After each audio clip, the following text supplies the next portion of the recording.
Hi, welcome to It's Time with Chari. I'm your host, Chari Elon. Today I am in Purok, Bangkal, Barangay Bulanon, here in the city of Sagay, a coastal community being supported by Ichthus Redeemed Community. So please join me as I get to know the people here in Purok, Bangkal, Barangay Bulanon, here in It's Time with Chari.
Welcome back. Now I am with Mr. Bert Armada, the project director of Ichthus Redeemed Community in Sagay. Hi, Sir Bert. Hi, good morning. Good morning. Please tell us about your IRC here in Sagay.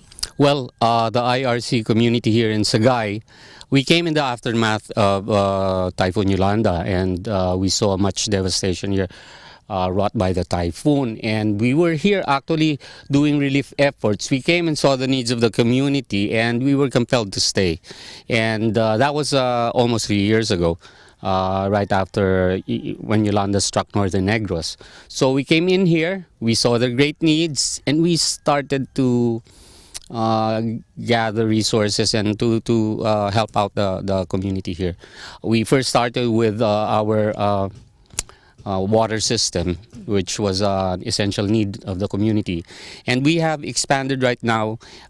In fact, the bancas you see here, colored yellow and green, they were provided by IRC Sagay to the fisher folks here that are sorely in need. We believe that the most impactful and immediate activity that we could do here is open livelihood and income opportunities. Okay. So when you first came, or when you first arrived, you have seen that there's a great need for the building of the community or rebuilding after the Typhoon Yolanda.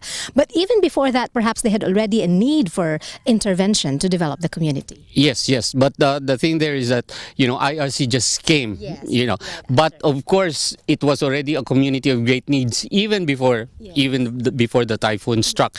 You see how our roads are. Yes. It has been that way for several generations, and it has not improved. Hence, When you arrived here in Purok, Bangkal, Barangay Bulanon, Sagay, what were the things that you have seen apart from the devastation brought about by Typhoon Yolanda? Well, besides providing livelihood for the community, of course, we saw also how there was not much emphasis on educating the children, because of the needs to put food on the table. Children are put to work in the fields or are forced to assist their parents earn income by going to fishing. So we have initiated a scholarship program which is running on its third year now. In fact, we have a total of 20, and we have one college scholar who is on her second year now, and 12 high school scholars and 7 in the elementary. And we're providing allowances for them. We're providing for all their school needs, bags, shoes, uniforms. And the allowance is really just so that it's like a rice supplement. For every scholar, high school or elementary scholar, we give her or him 500 pesos a month. And that basically goes to assure that they don't have to work, and so that they could really go to school. Yes. I understand that there are about more than 103 households here in Purok, Bangkal, and you have given how many bangkas already? Well, this program that we are building our seventh already. Six are five are afloat. One is undergoing maintenance work, and this has provided for a banca usually has a team of 3 up to 8 fishermen, depending on the size of the banca. So we are, in essence, affecting. If we have six right now, that's more than a dozen families that's we're helping out. How many more bangkas do you target to provide for this community? Well, we are looking at 3 more bancas, and these are like 36-foot bancas powered by 10 horsepower diesel engines. 3 more bancas until the first quarter of next year. 10, and then we will just gauge how it goes there from there. And then I understand you have also built a crab meat processing system here. Yes. In fact, most of our fishermen, they're engaged in catching crabs and sea cucumbers. We have a buying station here where we buy all the crabs that we could get, and a facility wherein we pick the crab meat, and then this crab meat we ship them to a cannery in Cebu, wherein it is exported directly to the U.S. market. And when we first arrived and we talked about this community, you have also shared with me that they did not have toilets in their houses. No? You also helped building public toilets. Yes. In fact, our partners, Swan Christian Educational Association and Sunlight of Dawn, both organizations from Australia, really puts an emphasis on this health and environment advocacy that we have, so that they have been supporting our initiative in building public toilets. We have already 3 public toilets that we have built. These are shower stalls with a toilet, and we will be building within the next few weeks the 4th one before our Australian partners come here on November 23. So what are the other activities that are in store for this community that you're trying to redeem? Well, we are planning to put up an educational center that would cater to the needs of our students here. Purok Bangkal, out of 103 households, it's about more than half of which are children, and about it sums up to about 280 students in elementary and high school. So you could see that the majority of the population here in Purok Bangkal are young people. Young people, and we really our whatever program, project, or activity we have here in Purok Bangkal is geared for the youth, for the children, because they are the future. And we believe in investing in our children and nurturing their dreams, so that tomorrow we might find Purok Bangkal a much better place for them to live in. Going to this place is already difficult, much more staying. What makes you stay? I understand it takes a lot of dedication, a lot of passion to stay and really be with the community to help them redeem themselves. Well, it's the relationship over time.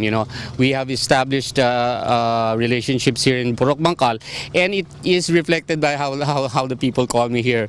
Some call me pastor, others call me kuya. More the children, they call me lolo. And this spells out the kind of engagements we have in this community. We have begun to look at the community really with a compassion that stems out of the faith too that we have in our Lord Jesus Christ. So bottom line there is that we're simply living out the relationship we have with Jesus Christ in this community. I understand that you are going to have a 100-kilometer run for this community. Tell us about this. Well, on December 22-23, we will have a run that would start from our community center here in Purok Bangkal and will go all the way to Bacolod. This run is in support of our president's anti-drug campaign. We believe that prevention through awareness, education, and values formation is the better part of the solution for a long-term solution for our drug problem. We have seen the drug menace, how it has affected lives, and on any given Sunday, You know, you ask how many have been affected, and most will say drugs that have touched their lives disastrously, as it had mine. You know, so we will be running. It's a fundraising run specifically for the children of Purok Bangkal to fund our needs here. But more so, it's a declaration of. We have a slogan for the run. It's ayaw namin sa drugs. So we are, in fact, inviting everybody to join us, support us, and declare with us that ayaw namin sa drugs. Yes. Ayaw natin sa drugs. Ayaw natin. So how can they support this run? How can they get in touch with you to help you support this community? Well, I'm on Facebook, the Children of Purok Bangkal, Bert Armada, Hubert Hareño, or Ray Uychat. We are on Facebook. You could connect with us. We need donors and sponsors for this run. We need we need support from the public so that we could, in essence, really unite together and support this campaign against illegal drugs. Yes, and we are behind you. Thank you very much, Mr. Bert Armada. I truly hope that there will be more people like you who would try to share themselves to rebuild communities like here in Purok You'd Bangkal. be surprised. There are a host of people out there who want to be part of something good, and I invite you, join us here. Yes, it's time with Chari. We'll be back. Please stay with me. But please don't remember, if there's one good thing that you can do it now. So, kamusta ang inyo palang abuhian de Federica? Mahirap kung mahangin. Oo. Piyado kami kaayaw kong hangin. Oo nga Hindi na makakadto sa dagat. Oo. So, anong ginapanagat mo? Pang salom naman na yung panagat. Kagang produkto, ano makuha niyo? Wala kami produkto. Oo, wala may makuha. Wala. Sa panagat niyo, anong mapanagat niyo? Ang lambay, balat, tabugok. Okay. So, kung mahangin daw dutay, sana makuha niyo? Kaya lubog ang dagat. Ikaw ang duwakid ka mo, gaupod ka sa iya or siya lang? Siya. Ikaw lang. Sa istoryahay kami sa imo, adlaw-adlaw nga ginahimo, Harold. Kuan panalom ko niya. Sahay maka income po sa ina ito 50. 50 nga adlaw? Oh, sahay og hangin. Kung hangin, kung hindi, ya. Hindi na tags kuan. Sobragatos. Sahay po og mayang kuan na 200 ba. Amor ya. Okay. So, hindi na pa adlaw-adlaw ninyo nga palang abuyan, kada ano lang? Hindi gid. Kada ano? Na ko lang ka chambar sa ka out tulok adlaw ka income na disit kuan sa 150 pod. Pinaggamay na mo kuan ra gid. 50. Pila ka mo kabilog sa isa ka pamilya? Kami. Siyam. Siyam. Kamo pito inyo bata. Pitong Pila ang kamagulangan? kuan 13. Kay eskwela siya? Diyan siya kay eskwela? Dira sa Talusan. Sa Dalusan. Talusan. Talusan. Ang ikaduwa? Ara dira pod. 10 years old. The son? Kuan. Yung katatlo mo ng kambal po niya, 7 years old. Kay eskwela man? Grade 2. Okay. Tapos ang duwa, tatlo, apat na. Lima, ano? Kulang pa isang, ya. Kinder. Kinder. Daso na mo ni kamanguran. Okay. Amo ni Di mo. paano man ka mo kakaon sa isa kagatos? Anong ginasudan nyo kada adlaw? Kapila ka mo ka beses kakaon? 3 man bisa. Bisa pigado, na ipakaigo. Oo, napaigo. Kasya lang sa. Oo. Katapos kay eskwela, Federica? Wala. Ano lang natapusan mo? Elementary kay 8 years old pa ko, patay naman akong papa. Ikaw, Harold? Ako ano lang, ni elementary lang pod. Elementary. Ano handom nyo para sa inyo kabataan? Makatapos eskwela. Ano na handom mo sa inyo kabataan? Sa inyong duwa ho, kapid, duwagid ang kapid, no? Ti sa ulihi, ano imo ginahandom sa imo nga pamilya, Federica? Makabangon. Makabangon sa? Kapigadohon. Ano ang kinahanglan mo para makabangon ka sa kapigadohon? Makatapos pag eskwela akong mga bata. Makatrabaho na. Oo. Okay. So, adlaw-adlaw ginatingwaan yung nga mahimo nyo na?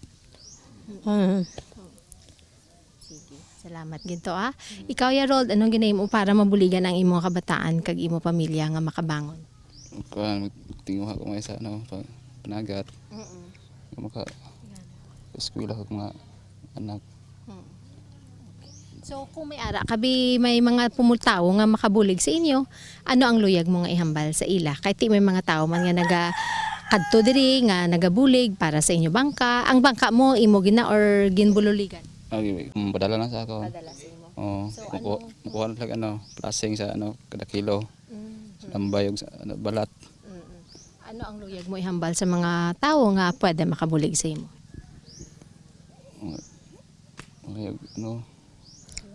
Salamat.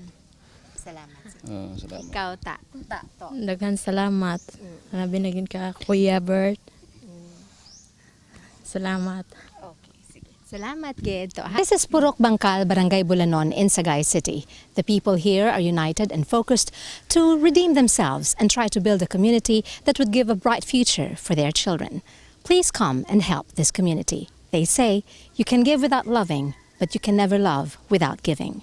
This is Chari Elon for It's Time with Chari. Catch me every weekend on Friday and Saturday at 7 o'clock in the evening and 8 o'clock every Sunday on TV 32 and every day on my channel 34. God bless us all.